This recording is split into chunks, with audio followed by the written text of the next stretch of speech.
জয়গুরু। বন্দে পুরুষোত্তমম।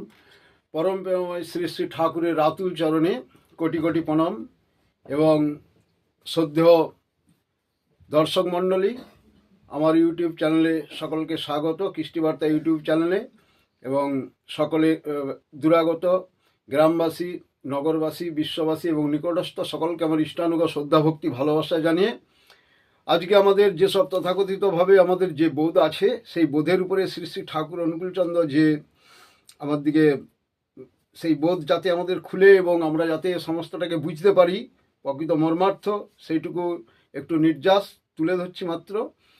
বর্তমানে আমরা ধর্ম এবং রাজনীতি দুটোকে আলাদা করে ভাবি।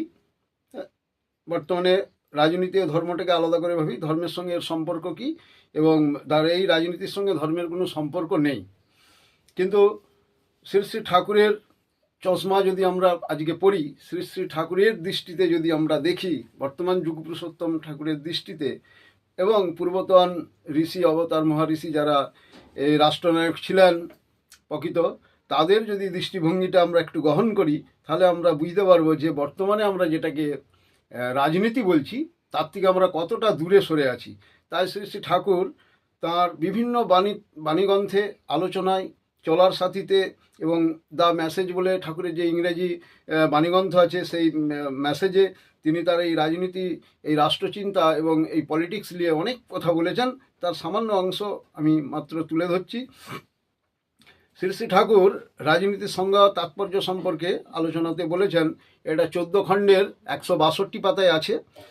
তো যে পলিটিক্স, রাজনীতি এসেছে, যে রাজনীতি পলিটিক্স সংজ্ঞা নির্ধারণে এবং সম্যক তাৎপর্য অনুধাবনে পুরুষোত্তম শ্রী শ্রী ঠাকুর অনুকূলচন্দ্র বলেছেন যে পলিটিক্স, রাজনীতি এসেছে প্রি ধাতু থেকে, অর্থাৎ যাতে মানুষ ফুলফিল্ড, পরিপূরিত হয়।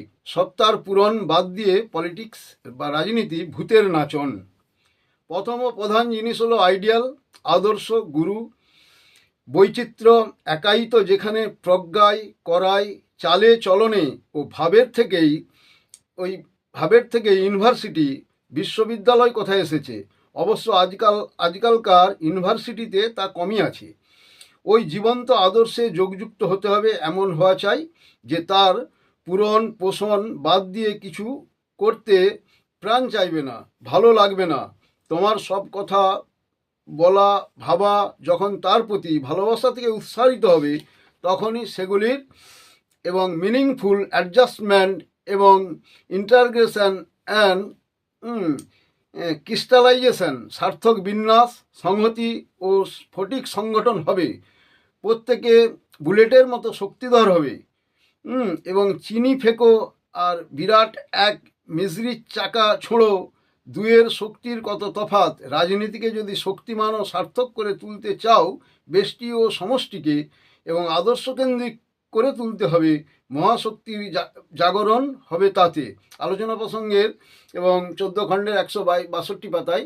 তাই এই রাষ্ট্রনীতি, এই রাজনীতি বা শ্রেষ্ঠ নীতি, ধর্মনীতি মানেও যা প্রায় সমার্থক, যে ধর্মের মধ্যে যেটা আছে অস্তিত্বের ধারণ পালন এবং অস্তিত্বকে ধরে রাখার যেসব বাঁচা বাড়ার যে নিয়মকানুন, যেগুলোকে আমরা ধর্ম বলি, সেই রাজনীতিও প্রায় সেই একই মানে, কিন্তু রাজনীতি থেকে বেরিয়ে এসছে।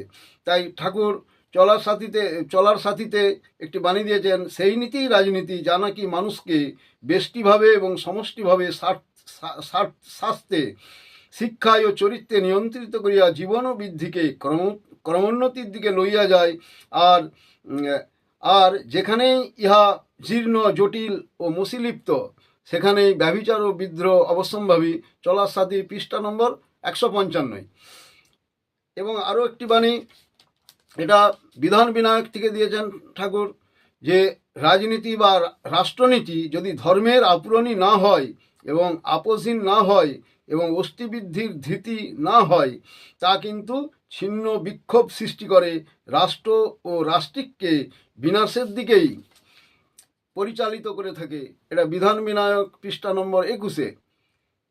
এবং আরেকটি বিধান বিনায়কের বাণী, যে রাজনীতিই পূর্তনীতি, যা মানুষকে অস্থিবৃদ্ধির ধৃতি অনুশীলনকে বৈশিষ্ট্য পালিয়ে আপ্রমাণ সুকেন্দ্রিক অনুধ্যায়িতা নিয়ে প্রকৃষ্ট পরিচর্যায়, যোগ্যতায় জীবন্ত করে তোলে এবং স্ফুটতর পরিক্রমায় অন্বিত পরিবেশিক সঙ্গতি নিয়ে পারস্পরিকতার আলিঙ্গন ও অনুদীপনায় পরস্পরকে পরস্পরের প্রতি স্বার্থান্বিত করে তাই তাই ধর্মই রাজনীতি বা পূর্তনীতির প্রধান প্রাণ স্পন্দন।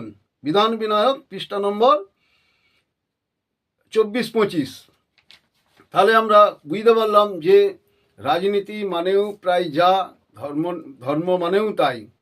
এবং মেসেজের একটি বাণী, ঠাকুরের বাণীগ্রন্থ মেসেজের দ্য মেসেজ বলছে, politic nurses and live and good and dharma unfolds it hints in a conflict of politics and dharma should be followed.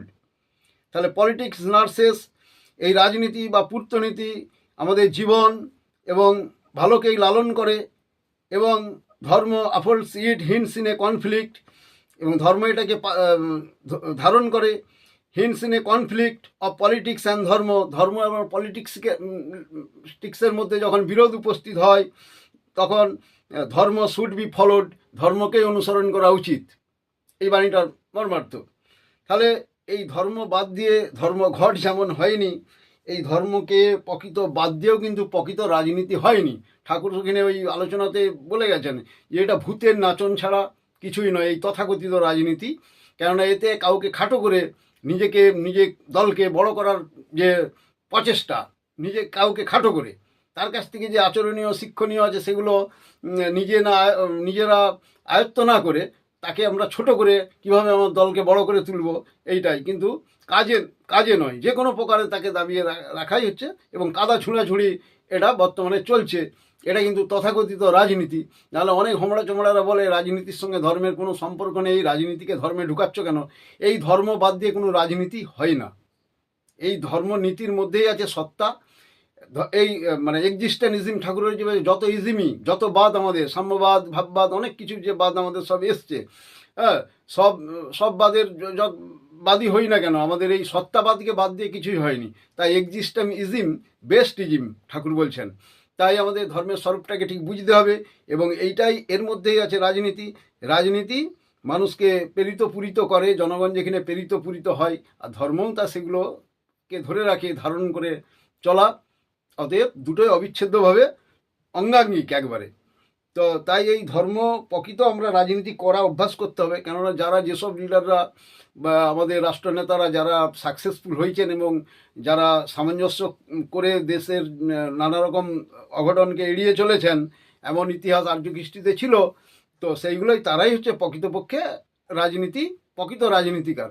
তো ঠাকুরও এখানে আমাদের ইঙ্গিত দিয়েছেন আলোচনার মধ্যে দিয়ে, আমাদের ভারতবর্ষের একমাত্র রাজনীতিবিদ হচ্ছে চাণক্যের উদাহরণ তিনি দিয়েছেন। তিনি একমাত্র প্রকৃত রাজনীতি এবং ধর্মের সঙ্গে ধর্মকে নিয়ে তিনি যে রাজনীতি করেছেন সেই শ্রেষ্ঠ নীতি, তাকে অনুসরণ করাই আমাদের বর্তমান লিডার বা সকলের উচিত। জয় গুরু।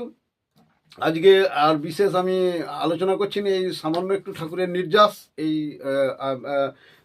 আপনাকে কৃষ্টি পাওয়ারি ইউটিউব চ্যানেলে আপনার দিকে একটু জানালাম। ঠাকুরের যে ইঙ্গিত আছে বহু আছে, ঠাকুরের রাষ্ট্রচিন্তা, ঠাকুরের যে নানা রকমভাবে পরিকল্পনা আছে, গণতন্ত্র, বহু ব্যাপারে বলা আছে। অতই যাচ্ছি না, এই ধর্ম রাজনীতি একসঙ্গে অঙ্গাঙ্গিক এবং প্রকৃত, সেইটা আমাদেরকে জানতে হবে। এই যেটাকে আমরা করছি এটা ভূতের নাচন, একে রাজনীতি বলে চালাতে চেষ্টা করছি, কিন্তু এটা বৃথা। তাতে আমাদের যে রাজনীতিটাকে কলুষিত করা আর কি, প্রকৃত রাজনীতি। যাই হোক, আমি একটা সঙ্গীত করে আজকে আমি শেষ করে দেবো। জয় গুরু।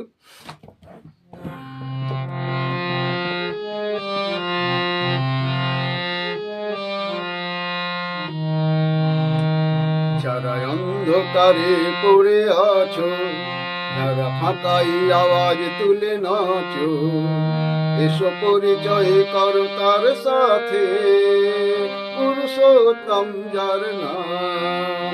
যারা অন্ধকারে পড়ে আছো, যারা ফাঁকাই আওয়াজ তুলে নাচো, এসো পরিচয় করো তার সাথে, পুরুষোত্তম যার নাম। যারা আকাশের ভগবান ডেকেছ, না করেই শুধু পেতে চেয়েছ, হিসাবের খাতা তো লিখেছ, পেয়েছ কি তার নাম।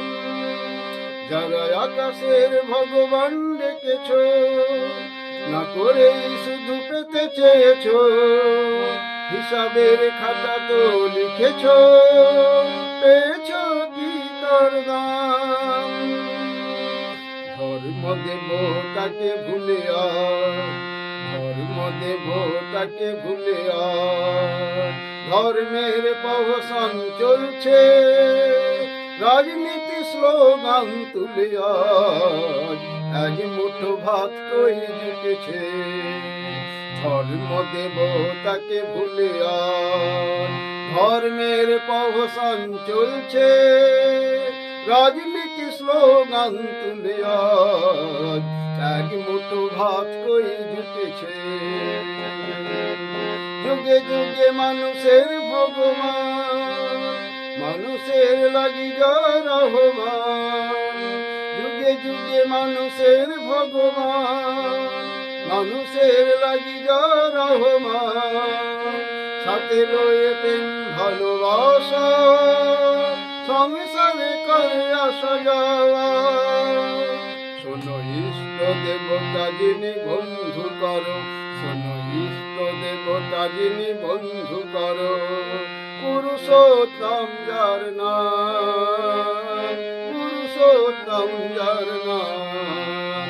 যারা অন্ধকারে পড়ে আছো, যারা ফাঁকাই আওয়াজ তুলে নাচো, এসো পরিচয় করো তার সাথে, পুরুষোত্তম যার নাম, পুরুষোত্তম যার নাম, পুরুষোত্তম যার নাম। ধর্ম দেব তাকে ভুলে আর, ধর্মের পোষণ চলছে, রাজনীতি স্লোগান তুলে আজ এক মুঠো ভাত কই জুটেছে। যুগে যুগে মানুষের ভগবান, মানুষের লাগি রহমান, যুগে যুগে মানুষের ভগবান, মানুষের লাগি রহমান, সাথে লয়ে প্রেম ভালোবাসা, সংসারে করে আসা যাওয়া। শোনো ইষ্ট দেবতা যিনি বন্ধু করো, শোনো ইষ্ট দেবতা যিনি বন্ধু করো, পুরুষোত্তম যার নাম, পুরুষোত্তম যার নাম, পুরুষোত্তম যার নাম, পুরুষোত্তম যার নাম। জয় গুরু। বন্দে পুরুষোত্তমম। সকলের মঙ্গল কামনা করে, সকলের সুদীর্ঘ জীবন কামনা করে আজকে আমি এই বক্তব্য এবং সঙ্গীত এখানে রাখলাম। জয় গুরু। বন্দে পুরুষোত্তমম।